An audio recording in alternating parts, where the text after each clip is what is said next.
नमस्कार मंडळी, श्री स्वामी समर्थ। मंडळी, आपल्या सर्वांची कोणत्या ना कोणत्या देवी देवतांवर श्रद्धा असतेच आणि त्याच देवतेचे आपण रोज भक्तिभावाने पूजा आणि साधना करत असतो आणि कधी कधी या साधनेचं फळ सुद्धा आपल्याला मिळतच। देव आपल्यावर प्रसन्न होतात आणि आपल्या घरात देव देवता वास्तव करू लागतात। जेव्हा तुमच्या घरामध्ये देव वास करू लागतात तेव्हा हा वास हा अदृश्य स्वरूपाचा असतो, म्हणजेच ते आपल्याला दिसत नाहीत, पण आपल्याला त्या देवतांकडून काही संकेत निश्चित मिळतात। हे संकेत कुठले आहेत या संदर्भात आजचा व्हिडिओ असणार आहे। आज आम्ही तुम्हाला अशाच 7 संकेतांबद्दल सांगणार आहोत। ब्राह्म मुहूर्तावर म्हणजेच भल्या पहाटे जर तुमच्या शरीरावर काही कंपन तुम्हाला जाणवत असतील आणि शरीर थोडे थोडे थरथर कापत असेल तर हे सर्वात मोठे संकेत आहे की आपल्या घरात देवी देवतांचा वास आहे आणि त्यांच्या कृपेने आता सर्व काही शुभ आणि मंगलमय होणार आहे। कधी कधी सूर्यास्ताच्या वेळीही अशा प्रकारची कंपनं जाणवत असतात। या 2 काळात म्हणजेच सूर्योदय आणि सूर्यास्त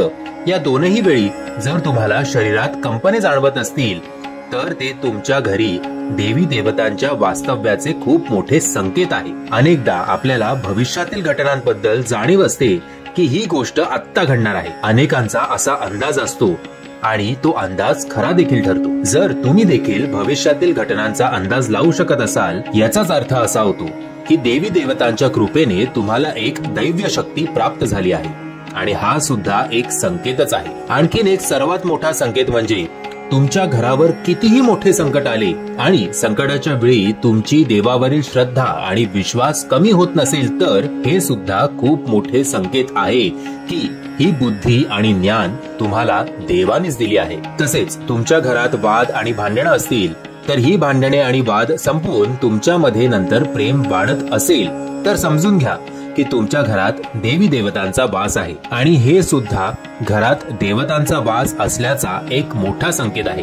अनेकांना स्वप्नात एखादी छोटीशी सुंदर मुलगी दिसते, जणू ते महालक्ष्मीचे वास्तविक रूप आहे। तुमच्या स्वप्नात जर तुम्हाला अशीच एक लहान मुलगी दिसली आणि तिचे स्वप्नात तुम्हाला वारंवार दर्शन होत असेल तर हा सुद्धा एक संकेत आहे की देवी देवतांची कृपा तुमच्यावर होत आहे। आपल्या घरामध्ये जर एक प्रकारचा विशिष्ट असा सुगंध निर्माण होत असेल परंतु तुमच्या अंगणात फुलांची कोणतीही झाडे नसतील तरी सुद्धा तुम्हाला एक प्रकारचा मनमोहक मनाला मोहून टाकणारा सुगंध तुमच्या घरामध्ये किंवा तुमच्या घराच्या आसपास जाणवत असेल तर हा सुद्धा देवी देवतांचा एक संकेत मानावा लागेल। आणि यातील शेवटचा संकेत